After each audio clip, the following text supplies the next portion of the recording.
గంగానదిని ప్రక్షాళన చేస్తాం, పరవళ్లు తొక్కే గంగమ్మను పవిత్రంగా మారుస్తాం. ఇవి ఏళ్లుగా మనం వింటున్న మాటలు. ఇందుకోసం కోట్లాది రూపాయల నిధులు గంగలో కలిసినా చందంగా ఖర్చవుతూనే ఉన్నాయి. కానీ అసలు వాస్తవం చూస్తే మీ గుండె తరుక్కుపోతుంది. నదిని శుభ్రపరచడం అటుంచితే సేకరించిన చెత్తను తిరిగి ఆ గంగమ్మ ఒడిలోనే వేస్తున్న దారుణమైన వైనం వెలుగులోకి వచ్చింది. చూడండి, ఈ దృశ్యాలు చూస్తుంటే ఎవరికైనా రక్తం మరగాల్సిందే. ఒకవైపు గంగా నదిని కాపాడుకుందామంటూ ప్రచారాలు, మరోవైపు నది చుట్టుపక్కల ప్రాంతాల్లో సేకరించిన చెత్తను, వ్యర్థాలను మున్సిపల్ వాహనాలు నేరుగా నదిలో కుమ్మరిస్తున్నాయి.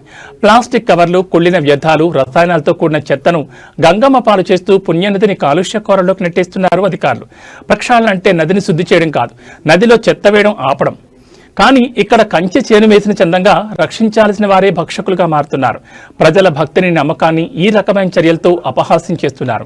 ఈ విజువల్స్ చూసిన తర్వాత అయినా ఉన్నతాధికారులు మేలుకుంటారా, లేక గంగా ప్రక్షాళన అనేది కేవలం కాగితాలకే పరిమితం అవుతుందా? పవిత్ర గంగను కాలుష్య కుప్పగా మారుస్తున్న వైనం, చెత్తను నదిలో వేస్తున్నా పట్టించుకొని అధికార యంత్రాంగం. కోట్లాది రూపాయల నిధులు ఏమవుతున్నాయి? గంగా ప్రక్షాళన నిధులపై వెల్లువెత్తున్న ప్రశ్నలు, నదిలో వ్యర్థాల వల్ల అంతరించిపోతున్న జలచరాలు. నిజంగా ఇది గంగా ప్రక్షాళన లేక గంగా వినాశనమా?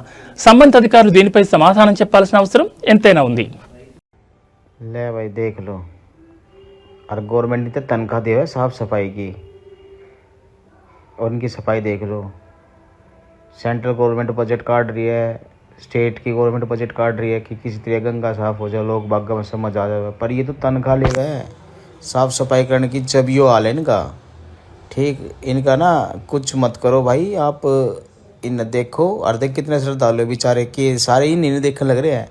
आपने कुछ ना करना, यो जो मुख्यमंत्री है ना यहाँ का उत्तराखंड का दामी, टैग कर दो क्योंकि जी तनख्वाह ले हुए है, कहे के लिए हुए साफ करने की या उसने खराब करने के लिए हुए।